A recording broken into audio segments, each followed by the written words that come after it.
मुंबईतली दिवसेंदिवस वाढणारी लोकसंख्या परिणामी वाढणारी वाहतूक कोंडी यामुळे मागील काही वर्षात मुंबईत अनेक महत्त्वपूर्ण प्रकल्प राबवण्यात आले.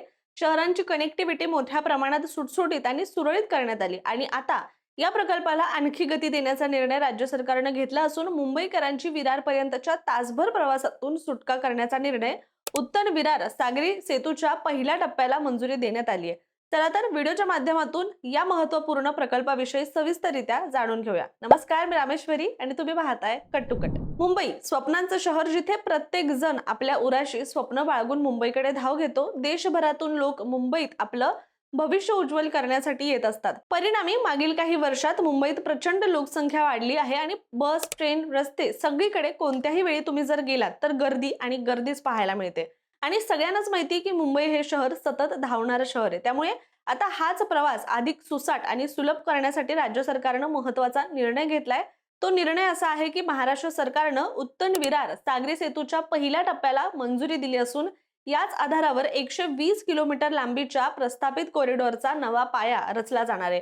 हा प्रकल्प काय आहे आणि त्याचं महत्त्व आपण जाणून घेणारच आहोत, पण त्याआधी याची गरज नेमकी काय आहे याबद्दल बोलूया. विरार डहाणू परिसरातून मुंबईकडे येण्यासाठी सध्या दोन पर्याय उपलब्ध आहेत. एक म्हणजे रेल्वे मार्ग आणि दुसरा रस्ते महामार्ग.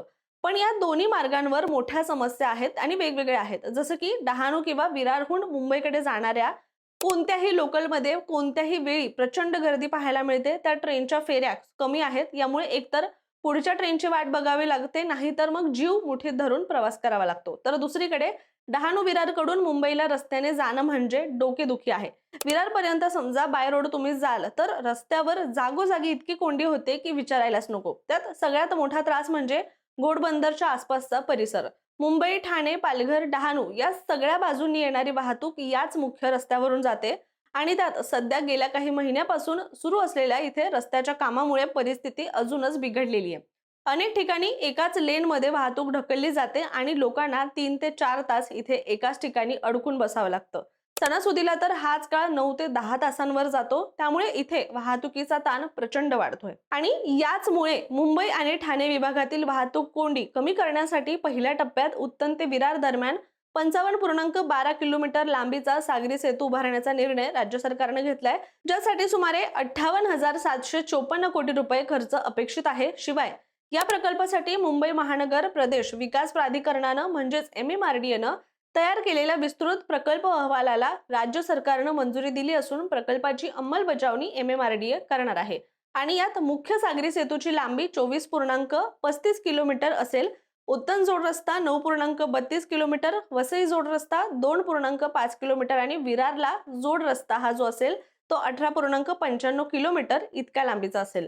आता यामुळे काय काय फायदा होणार आहे पाहूयात.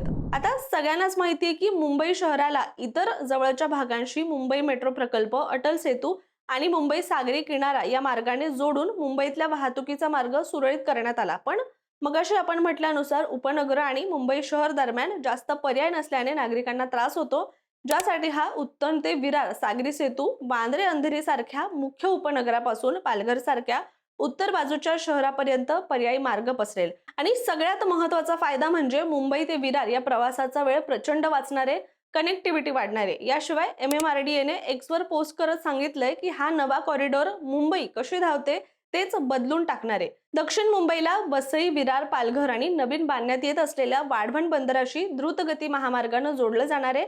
सरकारच्या या निर्णयामुळे मुंबई वाढवण द्रुतगती मार्गाचा मार्ग मोकळा झालाय. हा कॉरिडॉर सागरी किनारा मार्ग, सागरी सेतू आणि द्रुतगती मार्गांना एकत्र जोडून वेगवान वाहतुकीचं जाळं निर्माण करणार असेल. त्यामुळे कामाच्या ठिकाणी पोहोचण्यास वेळ कमी लागणार असून वैद्यकीय आणीबाणीच्या प्रसंगात सुद्धा वैद्यकीय मदत वेळेत इथे पोहोचवता येणार आहे. त्याचबरोबर या प्रकल्पासाठी राज्य सरकारनं मोठा निधी जाहीर केलाय. राज्य आणि केंद्र सरकारच्या करातून 8,236 कोटी, भूसंपादनासाठी 2,619 कोटी आणि प्रकल्पग्रस्तांच्या पुनर्वसनासाठी 261 कोटी असं मिळून एकूण 11,116 कोटींचं बिनव्याजी दुय्यम कर्ज MMRDAला देण्यात येणार आहे. याशिवाय राज्य सरकारची हमी ठेवून 44,332 कोटींचं कर्ज उभारण्याची परवानगी सुद्धा प्राधिकरणाला देण्यात आली आहे. हे कर्ज कोणत्या बँकेकडून किंवा वित्तीय संस्थेकडून घ्यायचं याचा पूर्ण अधिकार सुद्धा MMRDAलाच देण्यात आलाय. PTIच्या माहितीनुसार पहिल्या टप्प्याचा खर्च 58,754.71 कोटी रुपये इतका असून प्रकल्पाला पूर्ण व्हायला 60 महिने लागणार आहेत। याशिवाय त्यांनी हेही नमूद केलंय की वेस्टर्न एक्सप्रेस हायवे, एसव्ही रोड आणि लिंक रोडवर आधीच क्षमतेपेक्षा जास्त वाहतूक असते, त्यामुळे हा प्रकल्प मुंबईच्या वाहतूक क्रांतीचा भाग बनणार आहे। यामध्ये सागरी किनारा मार्ग, Vandre Worli sea link, Atal Setu, orange gate tunnel, Versova Vandre sea link, north coastal road, Delhi Mumbai expressway आणि शिवडी वरळी उड्डाणपुलाचा समावेश आहे। MMRDA ने म्हटलंय की MVEC म्हणजेच नवा किनारा, नवा कॉरिडॉर आणि नव्या संधीची लाट आहे, ज्यामुळे मुंबई महानगर प्रदेशातील विकासाच्या पुढील टप्प्याला सुरुवात होते।